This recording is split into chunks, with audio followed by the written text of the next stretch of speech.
Magandang umaga mga kapatid. Tayo po'y dumako na sa ating pag-aaral sa umaga ito kahit wala pa ibang mga kapatid. Tayo po'y magpatuloy na po tayo sa ating pagsamba. So ating pag-aaralan, pinagpapatuloy lang natin ang ating pag-aaral sa aklat ni Pablo sa mga taga-Roma. Dito sa Romans chapter 7 po ang ating pag-aaralan. Doon sa ika-6 na kabanata, na ipakita ro ni Apostle Paul na ang ating kaligtasan ay nasa ating Panginoon. At ang kabayaran ng pagkakasala ay pagkahiwalay sa Diyos o kamatayan, at ang buhay na walang gana ay ang walang bayad na kaloob na gana sa Diyos.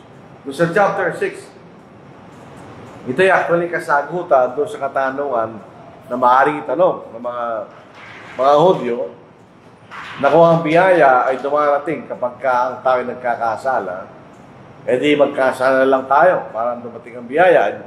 Sinagot ni Apostle Paul yun, na kapag tayo ay naligtas ng Panginoon sa ating mga pagkakasala, nung tayo na bautismuhan, hindi na tayo kailangan umuwi pa sa pagkakasala. Yun ang kanya sinagot. And this is chapter 7. Bumalik siya sa kanyang paksa na tayo wala sa ilalim ng kautusan, kundi sa ilalim ng kautusan ng ating Panginoon. Yung sa ulang bahagi ng kabanatang ito,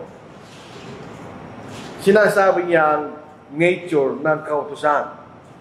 Ano ang klaseng kautusan? Ano ang klaseng kautusan tayo napapailalim kung tayo buhay? Pag tayo namatay, wala na tayo sa kautusan na yun. Di ba? So, basahin po natin.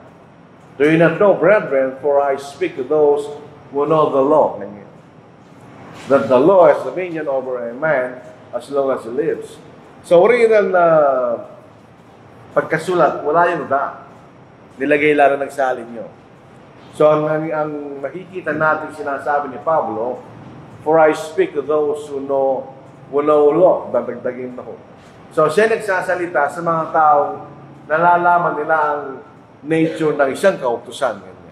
Kaya ito yung kautusan ni Moises, wala mga klaseng kautusan, pare-pare wala ang nature, no. Pag tayo inamatay, ang alamang kautusan ay wala na tayo doon.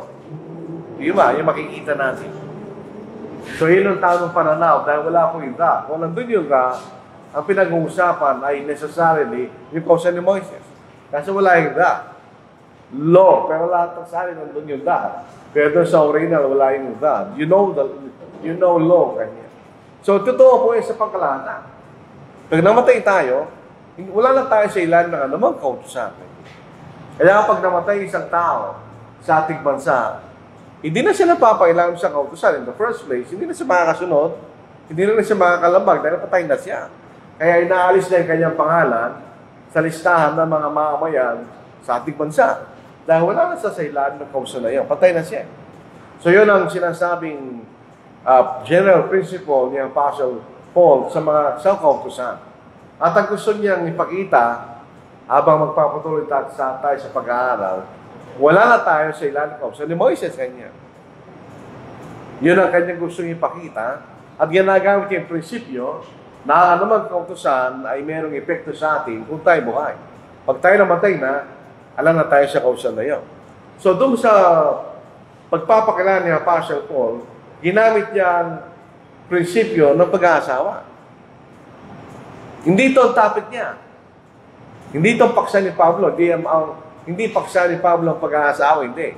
Ginamit lang ni Pablo ang katotohanan ng relasyon ng pag-aasawa para maituro niya ang relasyon natin sa kautusan ni Moises kanya. Ginagamit ang prinsipyo na tayo ay napapailalim sa kautusan kung tayo buhay. Pag tayo namatay, naalala tayo sa kautusan na yun. So, dito sa verse 2, ginamit ni Pablo ang kautusan sa pag-aasawa sa punto de vista ng babae. Kasi ang babae napapailalim sa kautusan ng kanyang asawa. Kaya nga, doon sa Efeso chapter 5, verse 3, sabi niya, sapagkat ang asawang lalaki ang pangulo ng kanyang asawang babae kanya. Ang asawang babae napapailalim sa kautusan ng kanyang asawa kanya. So ito yung ginamit ni Apostle Paul dito sa ikalawang talata. Masahin po natin. For the woman, yung may asawa, who has a husband, is bound by the law to her husband as long as he lives. Again, wala yung da sa original. Sa iwanong klaseng kautusan, napapailalim ang isang babae. But if the husband dies, she is released from the law of her husband. In other words, pagka nag-asawang dalawang tao, ang babae ay napapailalim sa kautusan ng kanyang asawa kanya. So, merong marriage bond na nagugnay sa dalawa. So, illustrate po natin. Ito yung po asawang babae. Habang po yung asawang lalaki, ang babae ay napapailalim sa kautusan ng kanyang asawa kanya. Yun ang asawa niya. Sabihin, hindi siya pwede magkaroon ibang asawa. Yun lang ang asawa niya. In other words, yun lang sinasabi ni Apostle Paul. Habang buhay, yung lalaki. Nagsumpahan kayo magkasama kayo mapakihuli ng kamatayan. So habang buhay yung lalaki, yung babae, yun ang asawa niya. So yung problema, pag yung lalaki patay na, so yung babae, hindi na siya napapailalim sa kautusan na yun. Release na siya. So nagiging single siya. Ang tawag natin diyan, hindi na dalaga. Siyempre, hindi na dalaga. May asawa na yan eh. Ang tawag natin diyan, widow. Kasi walang asawa. Kaya kahit po sa batas ng Pilipinas, pag namatay ng asawa mo, pwede ka na mag-asawa muli. Na wala ka ng asawa, kasi patay na yun eh. O sentimental na lang yung ating kaisipan, yung asawa ko kanya. Yung patay na yung asawa mo, actually, wala ka ng asawa. So, ikay magiging malaya. Pwede ka mag-asawa muli. Yan ang kautusan ng Diyos sa pag-aasawa.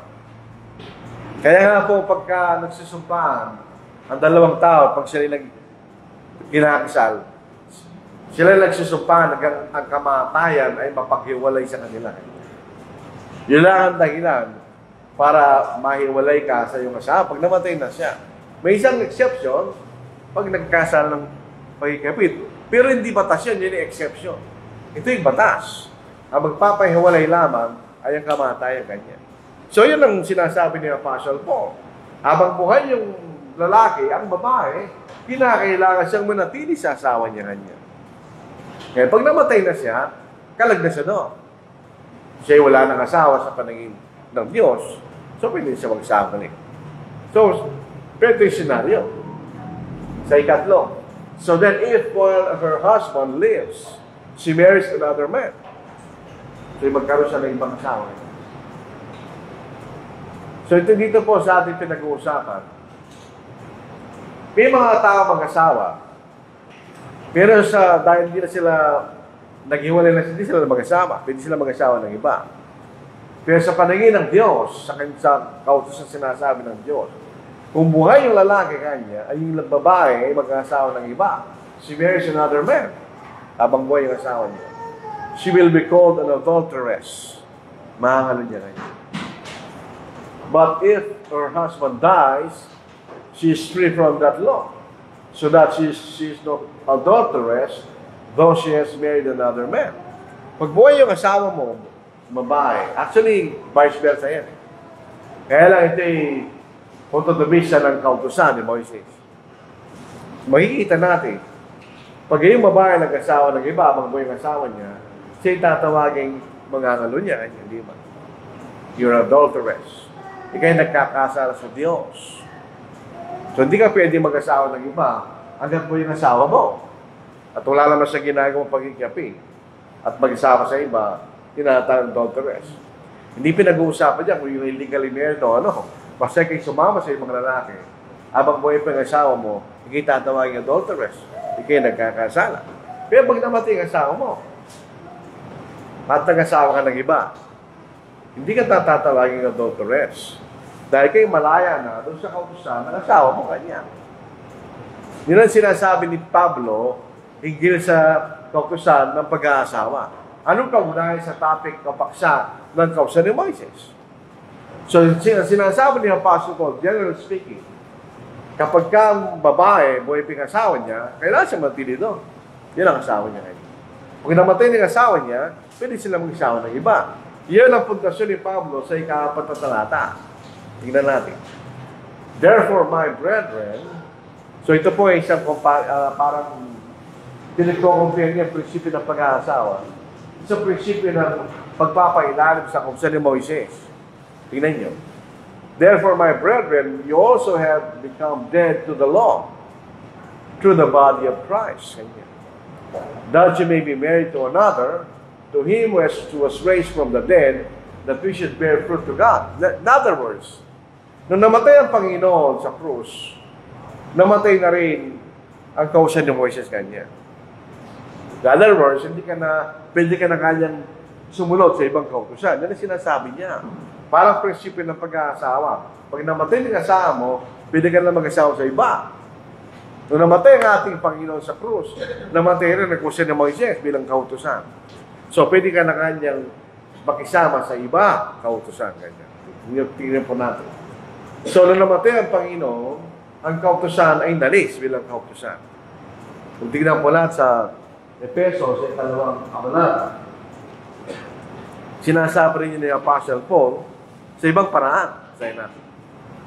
Ito po sa Efeso chapter 2, verse 14. Ganyan, basahin natin.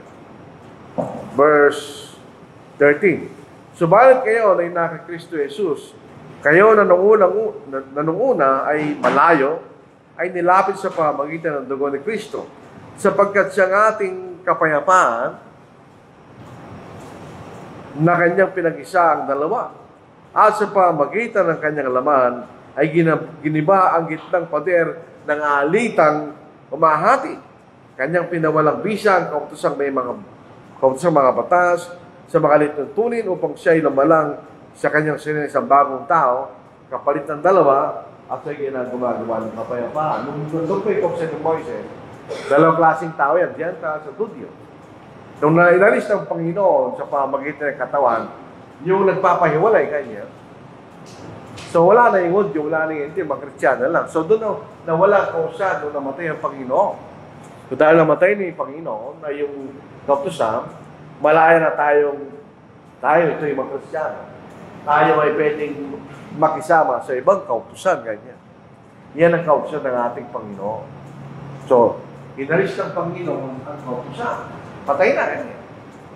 So wala na kayo doon, ganyan. Hindi na kayo kailangan sumunod doon, wala na yun, ganyan. So pwede na kayong sumunod sa ibang kautusan. Yan ang kautusan ng ating Panginoon. Sabi rito, kung mabasahin natin, you also become dead to the law through the body of Christ, that you may be married to another. Ginamit niya yung prinsipyo ng pag-aasawa. Kanino? Sa ating Panginoon. Sa kautusan ng ating Panginoon. So dito po sa 1 Corinto, chapter 9. So, pinatutunan niya Apostle Paul, nung namatay ang ating Panginoon, patay na yung kautusan niya. Ito yung kautusan ng Diyos. Totoo yun. Pero hindi na siya kasalukuyang kautusan. Mayroong bagong kautusan niya. Sa 1 Corinthians chapter 9, verse 21, ano yung kautusan na yun? Ang kautusan ng ating Panginoon. Pero in other words, kung andito pa yung kautusan ni Moises, hindi ka pwedeng sumunod sa ating Panginoon. Dahil yun ay spiritual adultery. Dalawang kautusan eh. Kailangan niya alisin yung isa para tayo mapailalim sa iba. Kanya. Ang kautusan ng ating Panginoon. Ito ang ating mababasa. Sa mga nasa labas ng kautusan, ako'y naging tulad sa walang kautusan. Si Pablo, flexible siya. Pag pupunta siya sa lupay ng mga Hudyo, nakikiyain siya sa mga Hudyo sa mga bagay na hindi kasalanan sa Diyos. Halimbawa, kung hindi sila kumakain, hindi rin siya kakain ng galong. Pero pag pumunta siya sa lupay ng mga Gentiles, kung yun ang kinakain, kakainin niya kanya. Bakit? Para magkaroon siya ng pagkakataon, mga pangalan sa kanila. Ito, sabi tuloy po natin. Baka matindi kung malaya mula sa kautusan ng Diyos. In other words, kahit na siya ay pupunta sa mga Gentiles na walang kautusan ngayon. Hindi naman ako walang kautusan sa Diyos sa napapailalim. Kundi nasa ilalim ng kautusan ni Kristo upang mahikayat ko mga nasa labas ng kautusan. So, ganun ang pangangaral. Nagkikisama tayo sa mga inaaralan natin sa mga bagay na hindi kasalanan para maikahit natin sila ngayon. Kaya yun, sa pamamagitan ng kautusan, nung namatay, tayo patay na ngayon sa kautusan. Nung inalis ng Panginoon ng kautusan, patay na tayo sa kautusan. Hindi na tayo kailangan sumunod ito ngayon. Kailangan tayo sumunod sa kautusan ng ating Panginoon. Kaya doon tayo magbubunga sa Diyos. So kung itong susundin mo, wala na sa Diyos siya, pinanalis ng niya. Pag nananatili tayo dyan sa kautusan na inalisan ng Diyos, naihiwalay tayo sa ating Panginoon. Kasi, namatay ang Panginoon para matanggal yun. Tapos may isama nga pa rin doon. Kasi ikaw'y maihiwalay sa Diyos, kaya basahin po natin. So yung mga Sabadista, yung mga galong klaseng pananampalataya, na sumusunod pa rin sila sa kautusan ni Moises, hindi sila maliligtas. Tinanggalan ng Diyos yun eh. Bakit ka mananatili sa isang bagay na tinanggal ng Diyos? E di lumalabag ka sa Diyos pagka gano'n. Basahin po natin. Kayo walay kay Kristo, kayo mga nagnanais aring ganap sa pamagitan ng kautusan, nahulog kayo mula sa biyaya. Ito yung biyaya. So dito tayo maliligtas. Di mabalik ka to.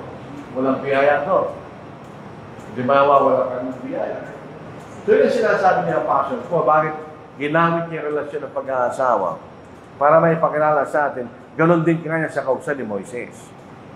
Ang problema kasi sa Rome, tulad ng umpisa ng ating pag-aaral, ang siyudad ng Rome, iyan ang sentro ng kaharian ng mga Romano, o Roman Empire, yan ang kanyang kapitolyo. Katulad ng anumang kapitolyo ng anumang bansa, o anumang kaharian, o anumang empire, ando doon ang lahat ng klaseng tao. Katulad sa Maynila, pag pupunta ka sa Maynila, doon lahat ng Pilipino, may mga Bicolano, may Ilocano, may Pampanga, may Tagalog, Bislim, etc. Andun sila lahat. So yung kultura at nahalo-halo, ganoon din dyan. So sa Rome, dahil may maraming mga Hudyo Rome, may mga Hudyo mga Kristiyano, pilit nilang pinasusunod pa rin ang kautusan ni Moises. Kaya ito'y isinulat niya, Apostle Paul, para maipakita, hindi ganun kanya. Tinanggal na ng Diyos yung kautusan. So wala na tayo sa kautusan ganyan. Patay na yan, ganyan. So, patay na rin tayo dyan. Kailangan tayo magpailalim sa kautusan ni Moises. Yan ang sinasabi ni Pablo doon sa bahaging yan. So, napakadaling intindihin, di ba? Pwede maintindihan ng iba. Kung pinipilit pa rin nila sumunod sa kautusan ni Moises, bagamat inalisan ng Diyos. Ano ang problema sa kautusan? Ang kautusan, makikita natin mamaya, sinasabi ni Pablo, ito'y mabuti at banal. Pero ano ang problema sa kautusan? Basahin natin. For when we were in the flesh, the sinful passions which were aroused by the law were at work in our members to bear fruit to death.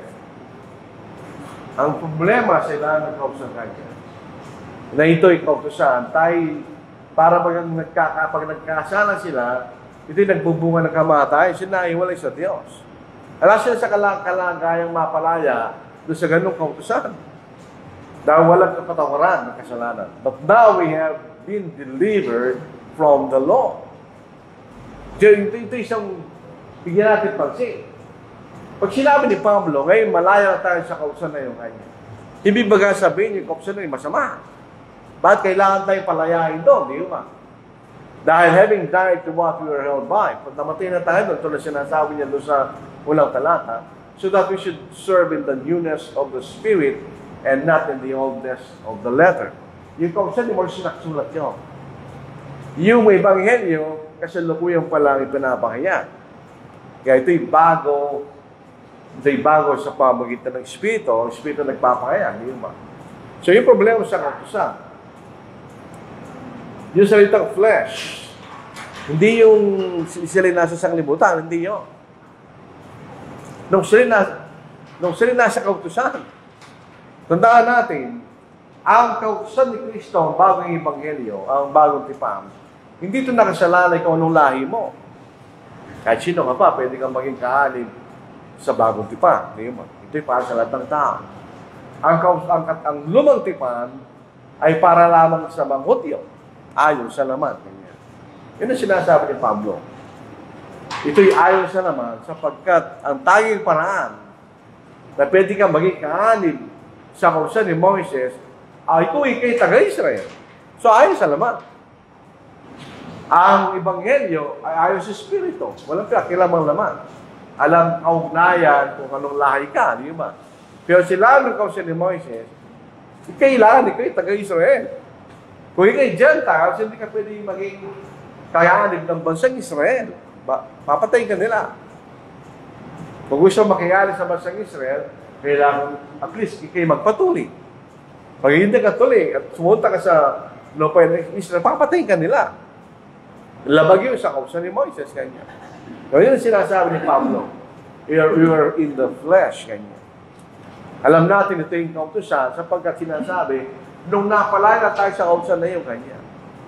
So habang siya nasa kautusan ni Moises, yun ang sinasabi ni Pablo. Nung kami napapailalim pa sa tipan ayon sa lamang. Yung old covenant. Kaya sabi ko sa inyo, ang sulat ni Pablo sa mga taga-Roma, very challenging. Kailangan mong maintindihan yung context. Kasi, pwede isipin natin in the flesh, hindi nasa isang libutan. Kasi maraming pagkakataon, binabagit sa bago tipan, pag tayo nasa laman kanya, ayaw mingira lang tawag ng kasalanan, yun yung sinasabi, no? Hindi yun ang sinasabi ni Pablo. Nung sila nasilaan ng kautusan kanya. Ano ang sitwasyon nila? Yun ang sinasabi ni Apostle Paul. Sabi niya, yung pong pagnanasa, dahil sabi niya, hindi naman necessary masama yan, nilagay ng Diyos yan eh. Lahat ng ating pagnanasa, nilagay ng Diyos yan. Ganyan nyo. Pagnanasa kumain, nilagay ng Diyos yan. Pagnanasa matulog, nilagay ng Diyos yan. Pagnanasa magpahinga, nilagay ng Diyos yan. Pagnanasa magdamit, nilagay ng Diyos yan. Lahat yan nilagay ng Diyos. Kahit yung ginagawa ng mga asawa, nilagay ng Diyos yun. Eh, naging masalanan yan pag iti lumalabag sa kautusan ng Diyos. Halimbawa, yung pinag-uusapan kanina, kapag ang asama babae na buhay ang asawa niya ay nakisama sa ibang lalaki, pareho lang yun eh. Sexual desire, pareho yun. Pero doon sa ilalim ng kasal, okay sa Diyos yun. Dahil ayun ang kautusan ng Diyos. Pero yung sa ibang lalaki, habang kayo may asawa, kasalanan yun. Pero the same desire, walang pagkakaiba. Kung natin isipin na yung sexual desire ng mag-asawa ay iba, pareho lang yun.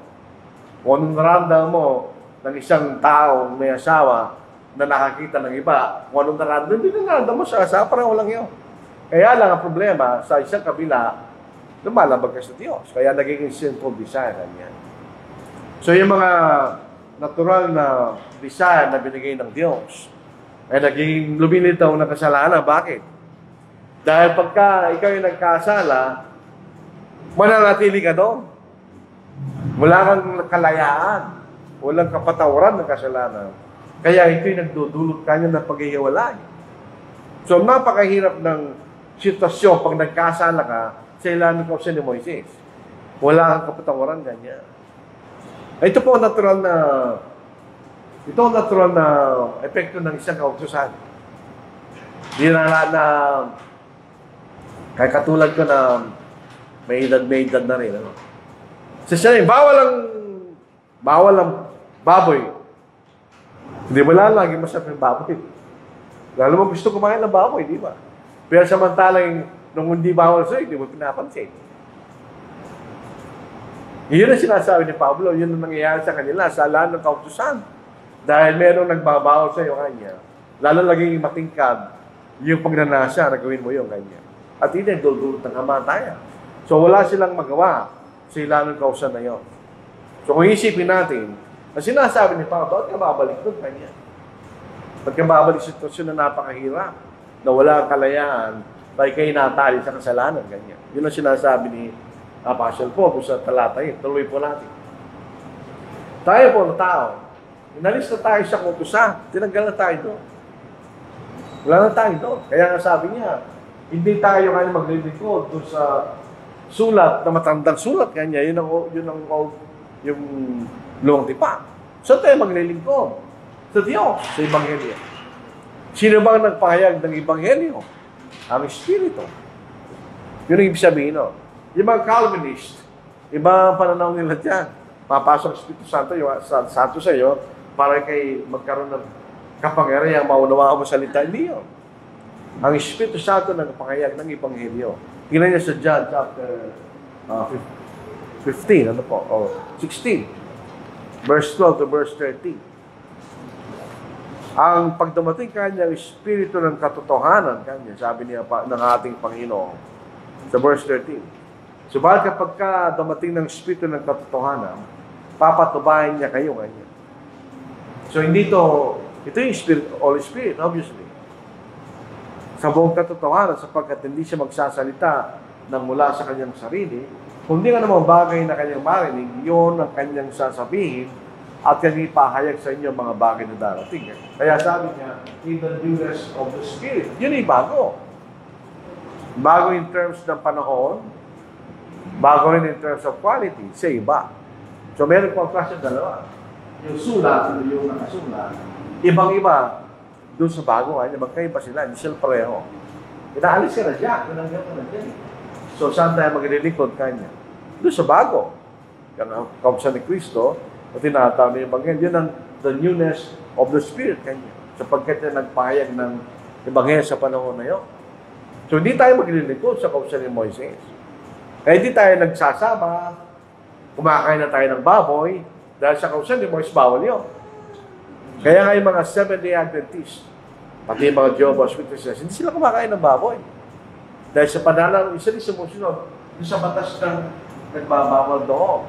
Pero sa bagong tipan, pwede mong kainin kahit ano, maliban lang sa dugo. Pero kung pag-aaralan nyo, hindi ko lang alam kung nag-research ng mga doktor, from medical point of view, tama yung bawal sa Old Testament. Lahat ng pinagbabawal doon ay nagdudulot ng sakit. Yung mga walang kaliskis, nagpapatas ng blood pressure yan, di ba? Baboy, bawal lahat yun. Siguro yan ang dahilan bakit pinagbawal ng Diyos. Pero dahil tayo nasa ilalim ng spiritual na tipan, hindi na konsyon ng Diyos doon. Basta tayo maligtas. Yun yung konsyon niya. So yun po makikita na sa verse 5. Wala na tayo doon, wala na kayo doon, sabi niya Apostle Paul, kayo napapangilalim sa kautusan ng Diyos, ng Ebanghelyo. Ito yung katanungan. Inalis kayo doon, ganyan eh. Si Pablo, kung kilala natin si Apostle Paul, sa kanyang pagmamatrid, mahilig siya sa mga rhetorical question. Ina-anticipate niya yung mga tanong na pwedeng itanong. Hindi naman ang rhetorical question, hindi siya tanong na nagtatanong para malaman yung sagot. Hindi. Ang isang rhetorical question ay tinatanong para may pagpaliwanag. Sabi niya, what shall we say then? Is the law sin? Naging malaya kayo doon kanya. Ba't kayo nalis doon? Nangangahulugan ba ito yung kasalanan kanya? Kasi pag inaalis sa atin isang bagay, ito yung masama. Kasi naman ni Pablo, hindi kanya. Certainly not. On the contrary, I would have not known sin except through the law. Ibig sabihin, ang dahilan ng Diyos, bakit ibinigay niya kautusan ni Moises para ang bansang Israel makilala nilang muli ang kasalanan. Kasi ang mga lahat ng mga bansa sa panahon na yun, sila lahat ay hindi naglilingkod sa Diyos. Hindi na nila alam kung ano yung kasalanan. Dahil ginagawa nila yung kasalanan. Katulad sa panahon natin ngayon, yung mga ibang mga tao, hindi na nila alam kung ano yung kasalanan. Pupunta tayo sa klase kung halimbawa, nakalimutan ko, LBQT something. Naragdagan eh. Hindi ko alam kung saan matatapos yun. Yung mga tao yan, hindi man nila inisip at nagkakasala sila. Kaya sinasabi na, this is the alternative lifestyle. Ibig sabihin, hindi kasalanan yan, iba lang. Actually, kasalanan nyo. Pati hindi na nararamdaman kasalanan. Kasi nasana na sila, no? Ganoon na ang sitwasyon ng tawagin ng Diyos ang bansang Israel. Sa hindi kanya. Hindi masama, hindi kasalanan ng kautusan, hindi sa kabaliktaran kanya. Ang kautusan na nagpapakilala ko ng kasalanan kanya. Except through the law. For I would not have known covetousness unless the Lord said, you shall not covet. Kanya. Siguro dito nanggaling kabit. Specific ito. Diyan nanggaling kabit. Hindi ko alam yun, pero sa akin pala yung galing yung kabit. Magkahamig, cover, kabit, ganyan. So, yun po makikita natin. Hindi siya kasalanan ganyan, tingnan nyo. So, yun ang tanong ni rhetorical question ni Apostle Paul eh. Inalis tayo doon, kasalanan ba yung kagusto? Hindi kanya. Ito ang nagpakilala kung ano yung kasalanan. Kasi ang mamaya makikita natin, ang kagustuhan ng Diyos ay ang bansang Israel ay maging banal na naiba sa mga bansa sa kanilang kapaligiran. So nagbigay siya ng kautusan na magpapakilala sa kung ano yung kasalanan upang sila mahiwalay sa kasalanan kanya. So, ang kautusan na nagpakilala ng kaalaman ng kasalanan. Ito yung argument ni Apostle Paul sa Galatians. Kung hindi nagliligtas kaya ng kautusan, bakit binigay? Kasi yung mga previous verse sinasabi, hindi sa pamagitan ng kautusan ang pag-aaring ganap. Kanya hindi. Ito yung binigay sa pamagitan ng pangako. Kung ito yung binigay sa pamagitan ng kautusan, hindi na ito sa pamagitan ng pangako kanya. Pagkat ang pangako ay darating sa ating Panginoon. So again, tingnan nyo. Ito po si Apostle Paul, ito rin si Apostle Paul. Kaya malalaman natin, kahit hindi sinabi sa Galatians, na si Apostle Paul sumula. Siya sumula. Na nagsisimula sa isang rhetorical question. Kung hindi nagliligtas ang kautusan ni Moses, ba't ito binigay? Yun ay isang legitimate na tanong. What purpose then does the law serve? It was added because of transgression. Ito'y dinagdag para malaman ng mga taong pagkakasala. Until the seed should come to whom the promise was made. So yung pangako ng kaligtasan ay sa pamagitan ng ating Panginoon. Ang argument ni Apostle Paul, kung hindi na ibigay sa pamagitan ng kautusan, hindi na kailangan ng ating Panginoon. So yun ang sabi niya. And it was appointed to angels by the hand of a mediator. So, ang kautusan, hindi masama. Kasi kung nasunod mo yung kautusan, na hindi ka nagkasala, ikay matuwid. Anong masama doon? Meron mong masama doon? Wala. Kaya lang, makikita natin later on sa ating pag-aaral, meron siyang kakulangan. Oo, ito'y mabuti pag kayo nakasunod. Pero ano kung hindi ka nakasunod? Yun ang sinasabi later on na kakulangan ng kautusan. Alas ang probisyon ng pagpapatawad ng kasalanan. Ang pagiging matuwid, kailangan sumunod, hindi ka nagkasala. Ang nakasunod lang po noon ay ang ating Panginoon. So, hindi siya kasalanan kanya. Number one kanya. Kung hindi siya pamagitan ng kautusan ni Moses, hindi natin malalaman kung ano yung kasalanan kanya. So, paano natin sasabihin na yun ay ng kautusan ay isang kasalanan kung gano'n na sinasabi niya? But sin, ito, tingnan natin sa konteksto na ang kautusan ay walang provisyon ng pagpapatawad. Kaya, ginamit ito ni Satanas para yung mga tao sa ilalim ng kautusan ay maging alipid ng kasalanan. Kasi walang kapatawaran ng kasalanan. Sabi nito, but sin taking opportunity by the commandment. Kasi ang utos na nagbibigay ko ng kasalanan kanya. Produced in me all manner of evil desire. For apart from the law, sin was dead.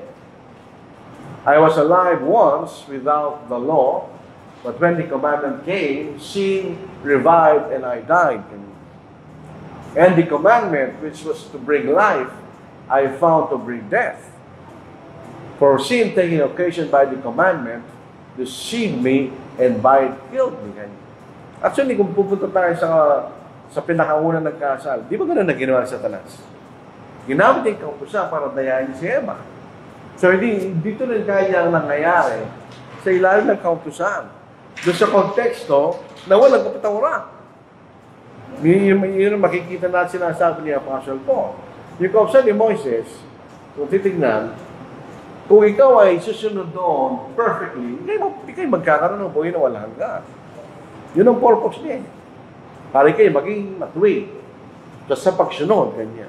Problema, pag ito'y nagkasala ka, ikay mahihiwalay. Wala ka lang magagawa. Kaya yung sinasabi ni Pablo, taking opportunity kanya.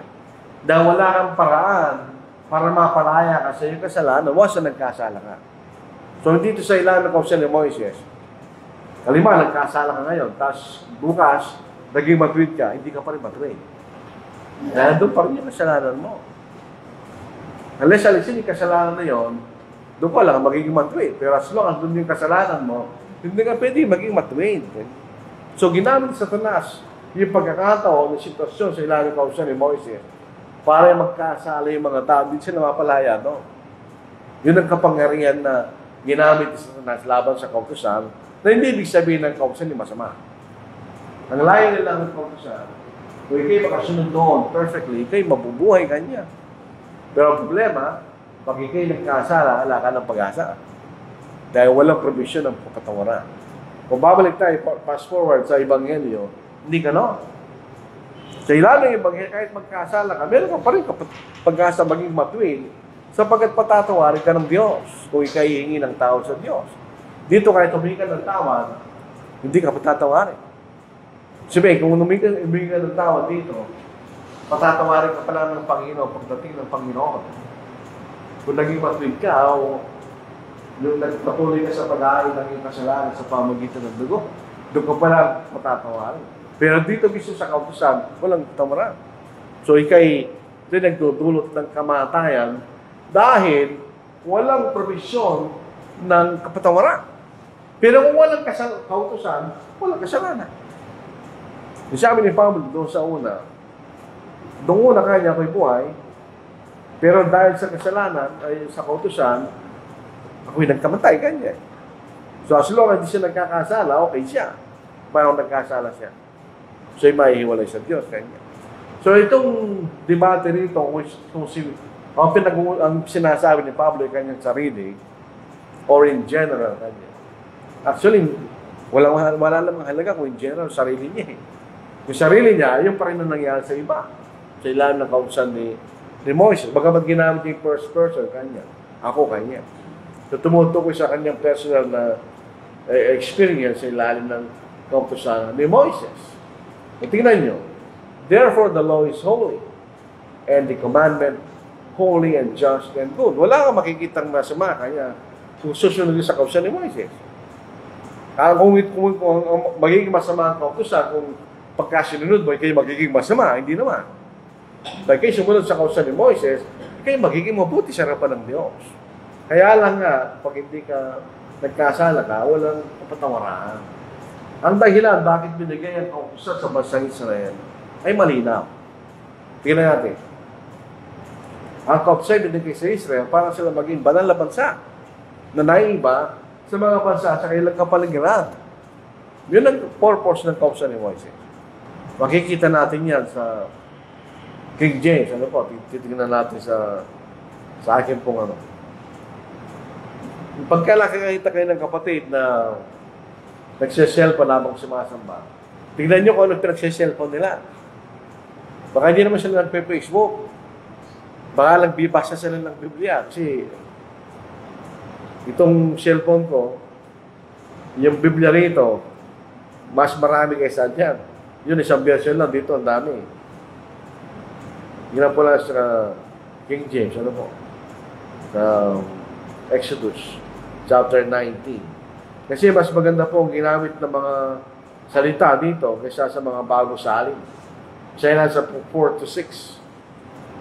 Sabi niya, ye.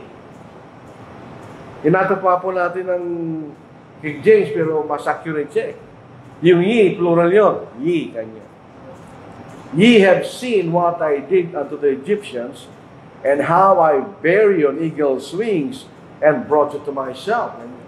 Now therefore, if ye will obey my voice indeed, and keep my covenant, then ye shall be a peculiar treasure unto me above all people. Peculiar, kaiba. You are distinct, kanya. Iba kayo sa iba, kanya. Sabi niya, for all the earth is mine, and ye shall be unto me a kingdom of priests and an holy nation. Ganyan. These are the words which thou shalt speak unto the children of Israel. Tingnan yung ye tsaka thou. Yung thou ay na singular ng you bilang subject o nominative form. Yung ye plural yun. So, bakit tinatatuwa itong lumang English na itanong mo? Mas accurate siya sa ibang bagay. So, makikita natin, yun ang purpose ng Diyos. Para kayo maging iba kanya. Kaya pag pinag-aralan natin ng Old Testament, iba yung pagkain nila, iba kayo ng pagdaramit, iba lahat. Para maipakita ng Diyos, iba kayo kanya sa ibang mga bansa. At yan ay spiritually, binigay niya yung kautusan para may establish ng Panginoon yun. Sapagkat sinasabi ng batas, hindi lamang kung ano yung kasalanan, sinasabi niya kung ano yung banal, kung anong magtuwid at mabuti sa paningin ng Diyos at ng tao.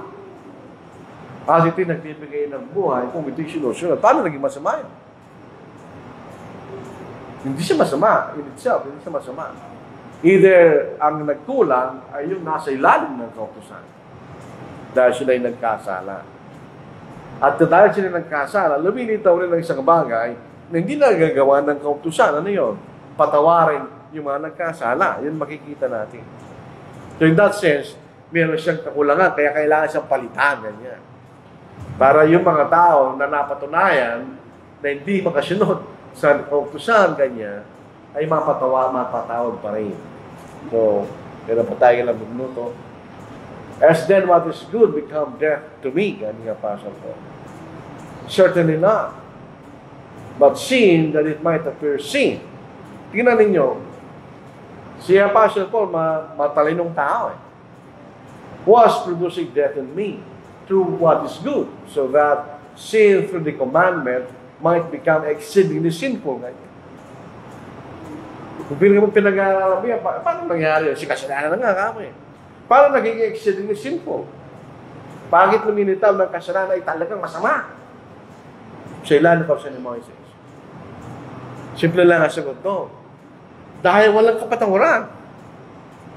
Hindi ang kasalanan talaga tumitingkat siya sa kanyang kasamaan. Dahil pag nagkasala ka, ikaw'y napapailalim daw, walang kapatawaran. Hindi mo lumilitaw na yun ay ang kasalanan ay napakasama talaga ni Apostle Paul. Yun ang sinasabi ni Apostle Paul. Ito ang isang bagay na hindi kaya gawin ng kautusan dahil hindi yun ang purpose niya. Ano yun? Kaya hindi siya pwede yung patawad. Wala siyang provision sa kapatawaran. Kaya sabi sa Hebrews chapter 8 verse 7, for the first covenant had been faultless. Nang hindi, not in the sense na ito ay mali. Meron siyang hindi magawa.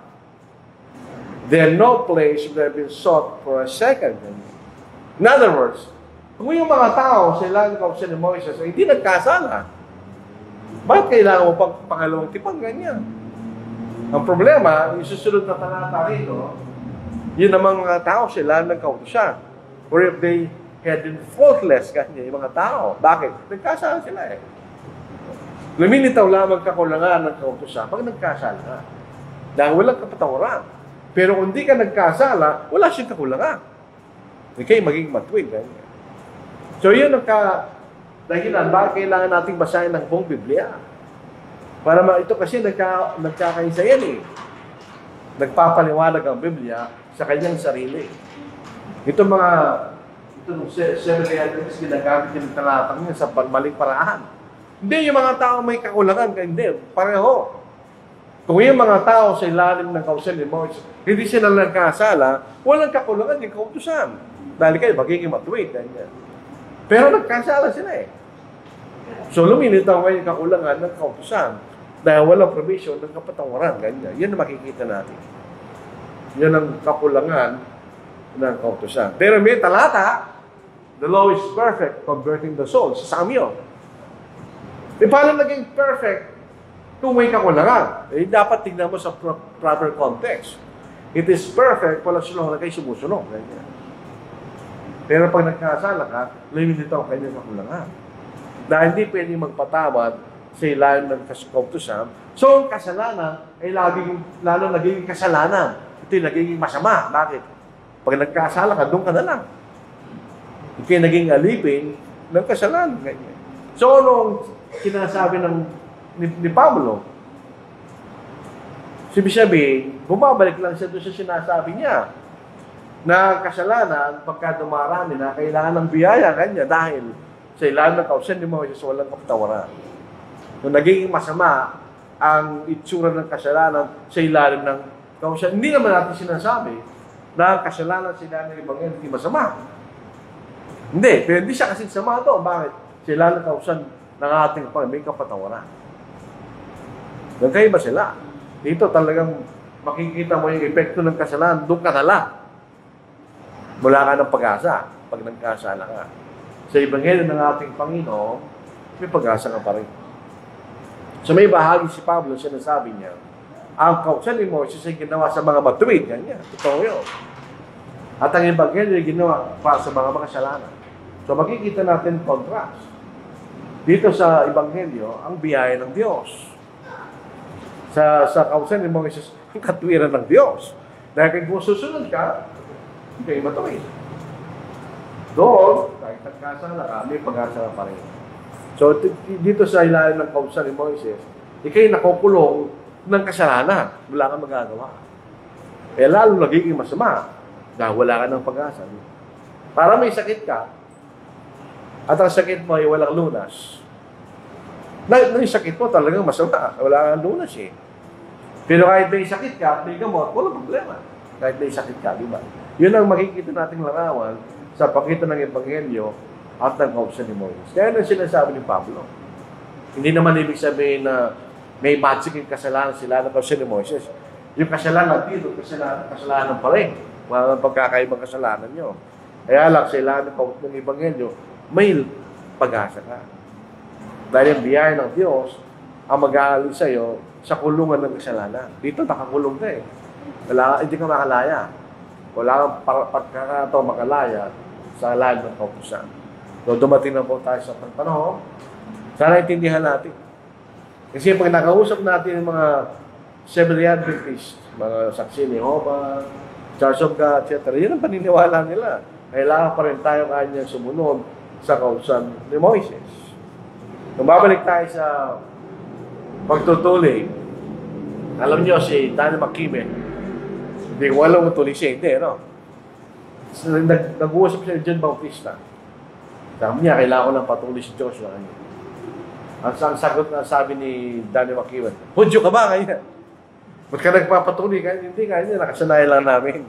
Yung kultura lang natin, yung walang kaunayan sa kaligtasan. No? In other words, para kasi ano lang natin yan sa mga lalaki sa Pilipinas, parang yung pagpapakita na lalaki ka na, yun lang yun eh. Pero kay tuloy ka, kay hindi mo alam makakaalam to, kung di nga sa mo, wala kasalanan mo. Kaya lang, hindi ka lang parang tuloy na Pilipino lalaki, hindi ka tuloy. Iba sa kausan ni Moises, kailangan ka magpatuloy. Dahil pag hindi ka nagpatuloy, papatayin ka nila. Doon sa anak ni Moises, bago siya naging leader ng Israel, sabi ng asawa niya, kailangan kang mamatay kanya. Bakit? Hindi mo pinatuloy yung mga anak natin. Kanya. So, yung makikita natin pagkakaiba. So, yun po ay ang ating pag-aaral. So, maraming salamat po sa inyong pakikinig. Sa aking opinion, ito ang pinakamahirap na aklat sa buong Bagong Tipan. Maraming mga tao hindi na naintindihan ang usul ni Pablo sa mga taga-Roma. Pero ito rin ang pinakamalinaw na pagtuturo ni Pablo para sa patunayan niya na ang kausan ni Moises ay hindi na natin kautusan. So, maraming salamat po sa inyong nakikinig. Punta lang po tayo sa palitaan.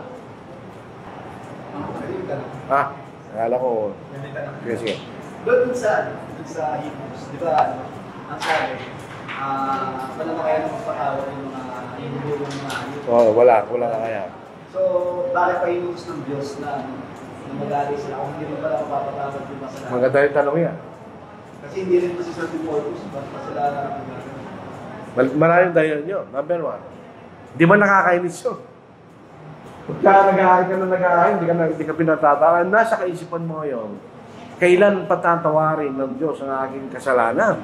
Dahil kagad taon-taon, ginagawa namin ito, inaalala ko yung mga kasalanan. So, ang dahilan nun, hindi patungo sa ating Panginoon. Sabihin, kailan matatapos itong walang dahilang pag-aahin ng mga dugo ng mga hayop kanya? So, ito'y patungo sa tunay na pag-aahin kanya sa ating Panginoon. Kaya ay naligtas sa ilalim kausan ni Moises ay yung mga tanang patuloy sa pag-aahin ng kailang mga kasalanan. Dahil tumitingin sila patungo sa ating Panginoon. Kaya dito sa Romans, chapter 10, hindi ako nagkakamali. Ako'y makalimutin, pero hindi sa Biblia. Yung 10 chapter 4. Tingnan nyo, sapagkat si Kristo kinauwian ng kautusan upang maging matuwid ang bawat sumasampalataya. So sa English, the law, Christ is the end of the law. Kanya, ibig sabihin, it is the purpose of the law. Natungo siya sa ating Panginoon. So, kaya gano'n. Kung ikaw'y nasa ilalim ng kautusan ni Moses, makakaramdam ka ng pagkainis. Kaya naman tatawanan ng Diyos sa kanyang mga kasalanan. So, kaya magkakaroon ka ng tinuturuan sa nila ng Diyos na sila'y tumingin sa darating na tagapagligtas. Yan ang ating Panginoon. Kaya, yung dugo ang connection, di ba? Yung sa Matthew chapter 26, makikita natin yung koneksyon. Dugo pa rin. Dugo ng hayop, hindi magliligtas. Dahil, kumbaga, kung ikaw tutubos ng sinala mo sa sanglaan, hindi mo pwedeng tubusin niya na mas maliit na alaga kaysa doon sa alahas mo. At least yung alaga ng alahas, pati yung teres, mas malaki yung babayad mo. Ngayon tayo ay mas mahalaga kaysa sa mga hayop. Isipin mo lang paano niya tutubusin ang kasalanan mo. Ay mas mahalaga ka sa kanya. So, ang pinakamahalaga ay ang dugo ng Panginoon. Basahin natin sa 26 verse 28. Basahin po natin. Kaya itong dugo, makita natin. Sapagkat ito ang aking dugo ng tipan na nabubuhos dahil sa marami sa kapagpapatawad naman kasi yun talaga magpapatawad yung dugo ng ating Panginoon. So, dilalagay lang sa kaisipan ng mga nasilalang ng kautusan na hindi ito tamang paraan ng pagpapatawad.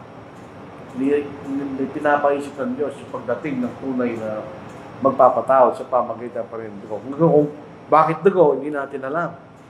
Ang sinasabi lang sa Biblia, kung walang pagkabos ang dugo, ay walang katawaran. Yun yung prinsipyo ng Diyos. Kung alam ang dahilan, hindi ko na gusto kong malamin. Sapat na sa akin sinabi ng Diyos, walang pagkabos ang dugo, walang patawaran. Plus na. Doon, pag sinasabi ng mga sa Old Testament na taon-taon inaalala yung kasalanan nyo, ano ba doon? Hindi mo sabihin din ito katulad siya ng pagsisisi. Kasi taon-taon inaalala yung kasalanan. Hindi remembrance. Sinusulat ka ng kasalanan. Ibig sabihin, taon-taon nararadarin kasalanan mo. Hindi na mabawas. Kaya nasa kaisipan pa rin nila kailangan magkasalanan. Basahin natin. Sa Hebrews chapter 10. Pag pinatawad ka ng Diyos, hindi mo na inis yung kasalanan mo. Kasi pinatawad ka na niya eh. So, yung pag-alala, hindi yung katulad ng pagsisisi nila na. Hindi, actually, hindi. Literally, pag-aalala. Ibig sabihin, inaalala mo. Huwag mo sabi na, huwag mong kalimutan yung mga kasalanan. Nararagdagan, taon-taon, ganyan. So, andun pa rin yung consistency ng iyong mga kasalanan. So, hindi ka pinatawa. Kasayin po natin, sabi rito. Kasi sabi ng sumunod sa Hebreo, kung pinatawad na sila, ito na sila mag-awin, ganyan. Kasi hindi sila pinatatawad. At doon pa rin sa kailang kaisipan, yung kailang kasalanan, yun ang pagkaalaala. Na pinapaalala ng Diyos, andun pa rin ang kasalanan nyo, kanya. Hindi ko pa inalis, kaya kandiyan pa rin, basahin natin. Sapagkat kundi gayon, hindi ba sana'y tinigil lang yan doon ang mga yon? Kung ang mga sumasama na nalilis ng minsan, sana hindi na sila nagkaroon pa ng kamalayan sa kasalanan. Andun pa rin yung kamalayan dahil inaalala ng taong-taon. Kaya pag pupunta tayo sa Hebrews chapter 8, hindi na pagsabawang di pa, hindi na gano'n. Hindi na alalahanin pa ng Diyos ang yung kasalanan. Actually, hindi lang yung tao inaalala, pati ang Diyos. Andun pa sa kaisipan yung kasalanan mo kanya. Pero sa Hebrews chapter 8, tingnan natin. Ito sa verse 12. Sapagkat ako'y magiging mahabagin sa kailang magkasamaan at ang kailang magkasalan ay hindi ko na alalahanin pa. So there is no remembrance of sin sa ilalim ng Ebanghelyo. Pag pinatawad ka ng Diyos, wala na. Hindi mo nang isipin yan. Wala na sa Diyos yun. Pinatawad ka na niya. Hindi na ibig sabihin ng Diyos. Ibig sabihin sa Old Testament, hindi sila isisisi ng mga kasalanan. Nagsisisi, pwede man sila pinapatawad. Kasi nagsisisi ka, pwede ka pinapatawad. Wala kang katawa. So, yun po, maraming salamat sa tanong, mga kapatid. Nagbigay na natin kay Brother Rod.